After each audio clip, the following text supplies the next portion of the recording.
Dhalsim, the quintessential zoner, an infuriating beast, and the core of what makes Super Turbo so special. His fireball isn't great, but his tools supplement it such that it becomes the point at which the character is anchored. When playing at long ranges, how this little moving hitbox affects your opponent is all the character needs to be a menace to the cast. This range, which I deem the Dhalsim Zone, is one of the most important in fighting games. The ability to play at a long range effectively is what allows you to either push someone away from where they want to go, or pull back to the range at which you want to stay. The fireball is what makes the Dhalsim Zone as powerful as it is. It's not the best tool, but it is certainly the most important.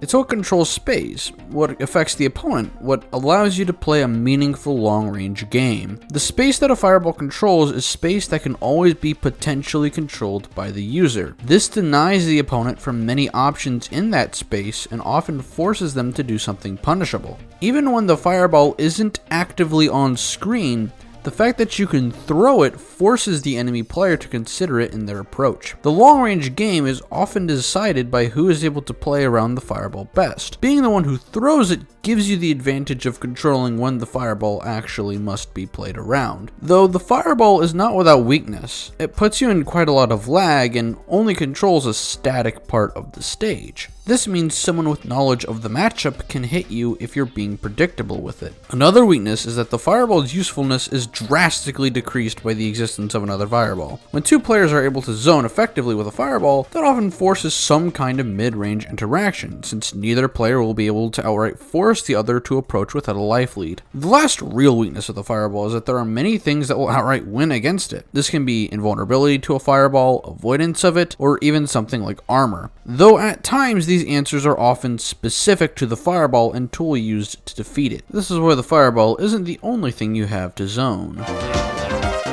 What you use outside of the fireball is just as important to keeping someone out as the fireball itself. Forcing your opponent to potentially eat something for trying to avoid your fireball is one of the best things you can do to keep your opponent from getting in. These supplements are good for one simple reason. A person will try to move around the fireball in such a way that gets them closer to a punish without getting hit themselves. This often means defending while aggressing. Blocking, jumping, and invincibility are common ways to stop an assault from a zoner. However, the opponent isn't the only one who's able to change their role in an engagement. Threatening your own space forces the opponent to think about not only how you're going to keep them out, but punish them for being the one on defense. This also helps you not get cornered, which is a common pitfall when trying to zone.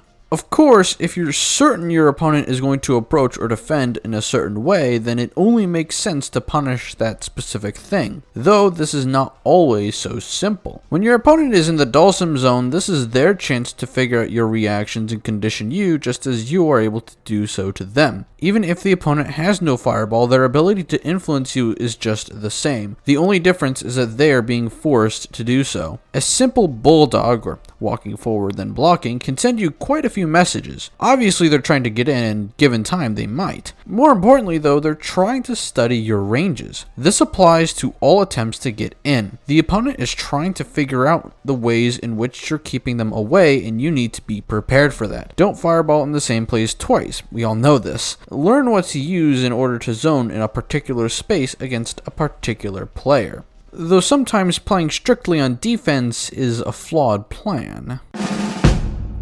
Even if you have a strong zoning game, being on the offensive is sometimes going to be necessary. There are a few reasons you would want to be aggressive as a zoner, chiefly when you're at a disadvantage. Be it a life deficit or the opponent simply having a better zoning game, aggression will be necessary when you're disadvantaged. You may also be on the offense to keep your opponent thinking about things other than getting in from the Dhalsim Zone, as I've stated before. Whatever the reason, knowing how to aggress is just as important to your zoning game as knowing how to defend.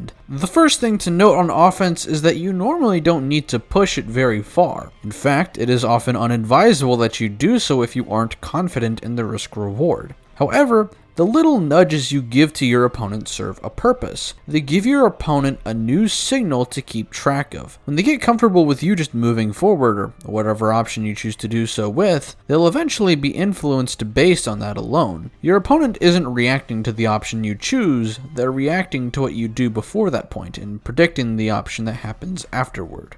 Whether your opponent gets comfortable with you doing one option over time or just immediately attempts to punish the next time they see you do something, you need to be one step ahead of your opponent and make sure they stay out. When you give them that little signal, punish them for trying to advance or defend against you. You must recognize how your opponent reacts to a signal, but then you need to see how they adapt to it. It's not enough to hit someone who just flinched at the sight of Sagat walking forward. You need to do it again and again, each time figuring out how your opponent cycles through their options to advance into their preferred space. But sometimes, you don't even really need to do anything. At times, it may be beneficial to hold off on your zoning tools. This doesn't mean to necessarily be aggressive either. Keeping your options open for when you weren't completely certain of a situation is the best way to force the opponent to think about your options. When you don't throw out a move until absolutely necessary, you force the opponent to think about not only what you'll do, but when you'll do it. When you believe you should strike, do so. Otherwise, staying put will do you well. It's much more difficult to deal with someone that doesn't use their options without a reason than someone who will simply press their zoning buttons at every opportunity. The fireball doesn't have to be a projectile. The fireball is an idea, nothing more. It's the idea that your opponent can get hit before they're even in range. This means really anything can act as a fireball so long as it creates the threat that your opponent can't be in a certain area. You see, zoning isn't really about the projectile, or even what you use to supplement it. Zoning is about giving your opponent the idea that they can't be somewhere. This often means that you need to create your own fireball based on player tendencies. You must keep them away from a certain area, then continue to punish them for staying out. It's a bit sadistic if you ask me. Maybe that's why it's so damn fun.